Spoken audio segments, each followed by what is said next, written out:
talking to lots of different people, and we'll see. There could be a time when we end up on several different networks like sports. I don't know. It depends on what ESPN or wherever else we go is looking for. So tomorrow, April 15th, is the last day for ESPN's deal with the UFC. Now, they've been together since 2019, so every fight night, Contender Series, every pay-per-view has been with ESPN. Should the UFC move on, or should they go with other options? And we'll talk about a few of them, like Netflix, Amazon Prime, YouTube even, or should they stay or try to start their own platform? We'll talk about all the options, and then at the end, I'll give my opinion on what I think is best. You guys let me know in the comments below what you guys like out of all the options out there. But let's first talk about where they're already at, and that's ESPN. I mean, pay-per-view prices have been increasing, and people have complained about that. I remember not too long ago, it feels like it was at what, $70, $69.99, and it has gone up almost year after year, and I think it's almost at like $100, which is insane. And a lot of fans have been complaining about that. Also, too, not that big of a deal, but dealing with the ESPN app and having to go elsewhere instead of a major platform like, I don't know, Netflix or Amazon, it's just a little tougher depending on where you're at. So there's a couple drawbacks with ESPN that, that one might think, whether it's the UFC or fans think, hey, they should go elsewhere. And you're paying $10 a month for ESPN Plus. So if you want to watch even just fight nights, you got to pay that $10 a month. And then you got to pay a pay-per-view price on top of that. It's a lot of money. If you're ordering every pay-per-view once a month, you're spending over what, $1,000 a year? It's a lot of money for most fans. So the pricing and subscription model is not the best for most fans, or at least most fans feel that something needs to be changed. On the plus side, the production quality is amazing. I mean, ESPN has been running sports for such a long time, so you know what you're going to get as far as production. They also have 25 million subscribers, and it's going to keep growing. So on that side, they know what they're getting with ESPN, and they're comfortable with them. We have seen Dana say as a recent that, that he loves their relationship with the ESPN.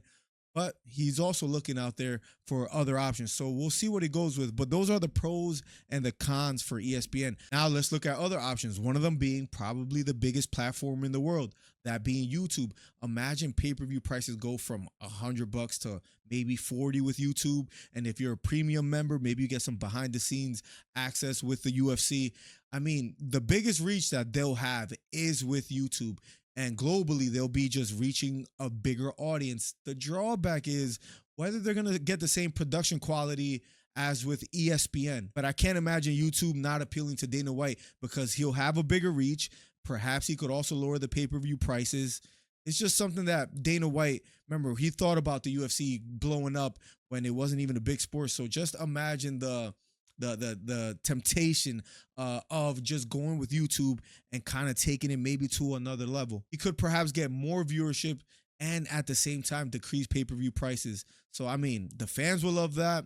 Dana White will probably love that as well too. So I could see YouTube being a real threat. Now, one of the drawbacks is that imagine all the illegal streams on YouTube. It's a lot easier to pirate and get illegal streams off YouTube.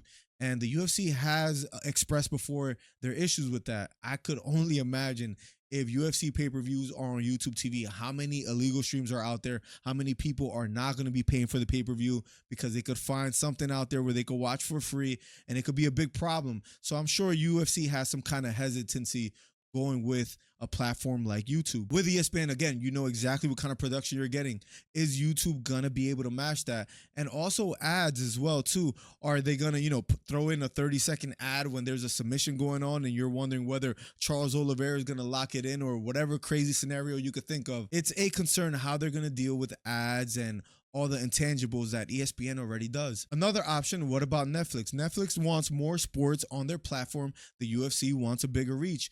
Imagine instead of paying $80 a pop for pay-per-view on ESPN, where you could have Netflix, maybe they charge like a surcharge, an extra fee of, let's say, $15 or $20 a month, and you get everything UFC related. I know, at least for me, that'll be appealing, and I'm sure for many others out there as well too. Instead of dealing with the ESPN app that, has its own issues and sometimes it's tough to deal with maybe on mobile or on PC, Netflix has, at least for me, been pretty much reliable on any device. And imagine paying another, again, 10, 15, 20 bucks and you get everything UFC related. I think I would sign up for that, and I wouldn't mind that as well. And I think they had other events where Netflix did quite well. I don't know how they'll go about having so much volume of, millions of viewers watching a certain fight at a certain time, and whether they could handle that. But I'm assuming if they are able to handle that and work it out, that'll be appealing to the UFC as well. Netflix did lock in the WWE for 10 years. Do they want to do the same with the UFC?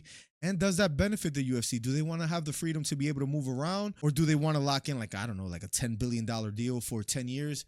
I mean, these are tough choices. We don't know if they'll grow at the rate that they want on Netflix as compared to YouTube. So do they want to lock in a long-term deal? So with options like Amazon Prime, Netflix, YouTube, ESPN to stay with them, if I had a gun to my head and I had to pick what I would go with if I'm the UFC, I mean, I'm sure there's a lot to work out, but if YouTube could figure it out, and I'm Dana White, that's the biggest reach that I could get. Everybody's on YouTube already.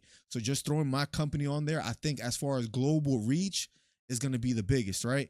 Now, as far as monetarily, they probably aren't offering the same or as much or more than a Netflix and Amazon Prime or even ESPN. So that's something to think about as well, too. But if they could figure it out, that being Dana White, the UFC, and YouTube, whether they could give you the same kind of production value as ESPN, I like that option. And maybe I'm a little bit biased because I'm on YouTube right now talking to you guys, but I don't know. I'm on YouTube all day, whether I'm at work, whether I'm at home. I'm always on the app. So I just think, like, as far as global reach, that's probably the best option.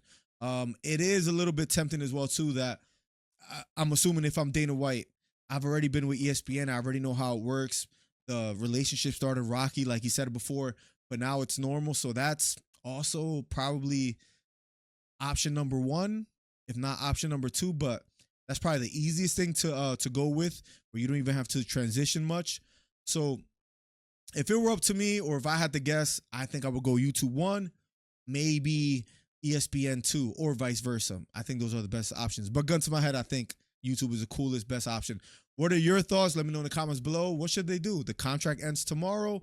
What should the UFC go with? Amazon Prime, YouTube, Netflix, ESPN, or some other option? You guys let me know in the comments. I'll see you in the next one. Peace.